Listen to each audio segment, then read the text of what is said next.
I welcome you to learn English. கேஷுவலாக ஒரு question வார்த்தை எடுத்துக்கோங்க. வாட் அப்படின்னு எடுத்துக்கிடுவோம். வாட்னா என்னது? என்ன அப்படின்னு அர்த்தம். வாட் யூ வாண்ட், என்ன உனக்கு வேண்டும். வாட் யூ வாண்ட் அப்படிங்கிறது கிராமட்டிக்கலி ராங். அந்த இடத்துல டூ வரணும். What do you want. ஏன் அந்த இடத்துல டூ வருது? யூ அப்படிங்கிறது பன்மை, அதனால டூ வருது. அந்த இடத்துல சிங்குலர் இருந்துச்சுன்னா, அதாவது ஒருமை இருந்துச்சுன்னா டஸ் வரும். அவ்வளோதான். இது வந்து கொஸ்டின் ஸ்ட்ரக்சர். இப்படி தான் அந்த கொஸ்டினை ஃப்ரேம் பண்ணணும். இப்போ அந்த டூவை எடுத்துகிட்டு டஸ் அப்ளை பண்ணுவோம். வாட் டஸ் யூ வரக்கூடாது, ஏன்னா யூ பன்மை. டஸ் வந்து சிங்குலருக்கு மட்டும்தான் வரணும். வாட் டஸ் ஹீ வாண்ட், அவருக்கு என்ன வேண்டும். What does she want. So இந்த மாதிரி மாற்றணும். So what do you want, உனக்கு என்ன வேண்டும்.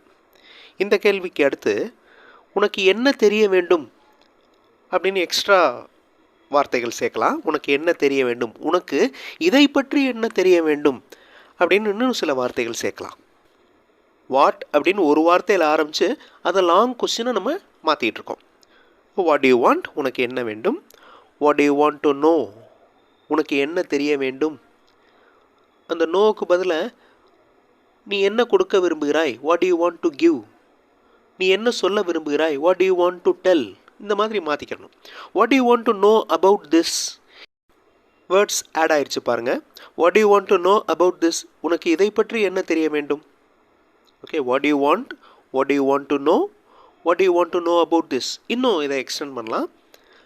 I welcome you to this channel syntax. உங்களுடைய ஸ்போக்கன் இங்கிலீஷ் ஸ்கில் டெவலப் பண்ணுறதுக்கு வீடியோஸ் அப்லோட் பண்ணிட்டு வரேன். ப்ராக்டிஸ் பண்ணிட்டே இருங்க, ஷியராக டெவலப்மெண்ட் இருக்கும். Now what do you want to know about this, உனக்கு இதை பற்றி என்ன தெரிய வேண்டும். என்னிடம் சொல்லுங்கள், நான் உங்களுக்கு அதை பற்றி சொல்கிறேன். இந்த சென்டென்சஸை ட்ரை பண்ணுங்கள். ஆன்சர் பண்ணுற மாதிரி ஃப்ரேம் பண்ணுங்கள். ட்ரை பண்ணுங்கள், கண்டிப்பாக உங்களால் முடியும். வீடியோ பாஸ் பண்ணிவிட்டு ட்ரை பண்ணுங்கள். ஆன்சர் ஃபியூ செகண்ட்ஸில் டிஸ்பிளே ஆகும். டெல் மீ, என்கிட்ட சொல்லுங்கள். டெல் மீ ரொம்ப சிம்பிளான sentence. I tell you about that, நான் உங்களுக்கு இதை பற்றி சொல்கிறேன். ஐ tell you about that. Okay, I tell you about that, நான் உங்களுக்கு அதை பற்றி சொல்கிறேன். அடுத்து உங்களுக்கு என்ன வேண்டுமோ நான் அதை பற்றி சொல்கிறேன்.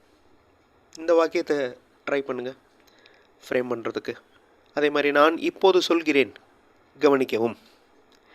இந்த வாக்கியத்தையும் ட்ரை பண்ணுங்கள். ஃப்ரேம் பண்ணி பாருங்கள். கிராமர் மிஸ்டேக் இருந்தாலும் பரவாயில்ல, ட்ரை பண்ணுங்கள், கண்டிப்பாக உங்களால் முடியும். ஐ tell you what you want, நான் உங்களுக்கு அதை பற்றி சொல்கிறேன். ஐ tell you about that. I tell you what you want, உங்களுக்கு என்ன வேண்டுமோ நான் அதை பற்றி சொல்கிறேன். Okay, I tell you now listen, நான் இப்போ சொல்கிறேன், கவனிங்க.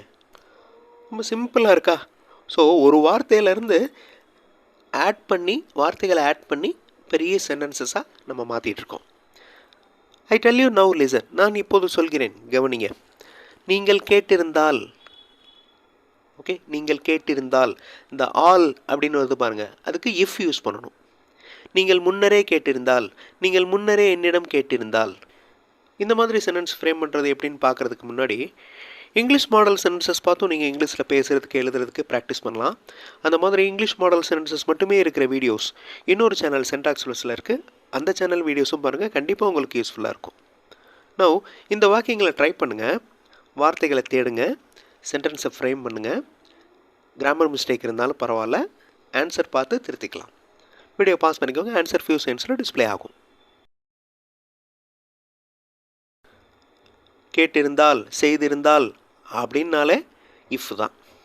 ஓகே, இஃப் யூ ஆஸ்க்டு, நீங்கள் கேட்டிருந்தால். நீங்கள் முன்னரே கேட்டிருந்தால், இஃப் யூ ஆஸ்க்டு ஏர்லியர், அவ்வளோதான். அந்த ஏர்லியர் அப்படிங்கிற வார்த்தை ஆட் ஆகுது. If you asked me earlier, நீங்கள் என்கிட்ட முன்னாடியே கேட்டிருந்தீங்கன்னா, if you asked me earlier. No, நீங்கள் முன்னரே என்னிடம் கேட்டிருந்தால், if you asked me earlier. நீங்கள் முன்னரே என்னிடம் கேட்டிருந்தால் நான் உங்களிடம் சொல்லியிருப்பேன். ஓகே, நான் உங்களிடம் சொல்லியிருப்பேன். நான் முழு விவரங்களையும் இப்போது சொல்கிறேன். இந்த ரெண்டு வாக்கியங்களும் நீங்கள் இப்போ ஃப்ரேம் பண்ணணும். வார்த்தைகளை தேடுங்க, ட்ரை பண்ணுங்கள், கண்டிப்பாக உங்களால் முடியும். வீடியோ பாஸ் பண்ணிக்கோங்க. ஆன்சர் ஃபியூ செகண்ட்ஸில் டிஸ்பிளே ஆகும். சின்ன ஸ்ட்ரக்சர் தான். இதை நீங்கள் எப்போவும் ஞாபகம் வச்சுக்கிறதுக்கு நிறைய மாடல்ஸ் எழுதி பார்க்கணும். Okay, if you asked me earlier இந்த ஒரு வாக்கியத்தை எடுத்துக்கோங்க.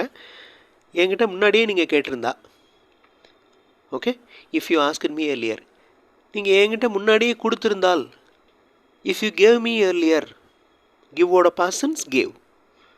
ஸோ இந்த மாதிரி வேர்பை சேஞ்ச் பண்ணி ஒரு சென்டென்ஸ் ஃப்ரேம் பண்ணி பாருங்கள். அதே மாதிரி ப்ரொனவுன் யூ, அந்த யூங்கிற வார்த்தையை எடுத்துகிட்டு ஹீ அப்ளை பண்ணி பாருங்கள், ஷீ அப்ளை பண்ணி பாருங்கள்.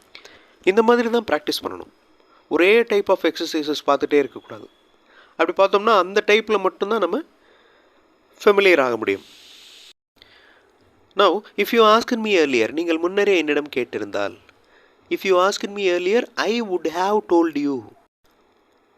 ஐ வுட் ஹாவ் யூஸ் பண்ணிங்கனாலே சொல்லியிருப்பேன், பார்த்துருப்பேன், செஞ்சுருப்பேன், அந்த மாதிரி அர்த்தம். ஓகே, இந்த சேனலில் நிறைய வுட் ஹாவ் பற்றி, சுட் ஹாவ் பற்றி நிறைய வீடியோஸ் நான் கொடுத்துருக்கேன். If you asked me earlier, I would have told you.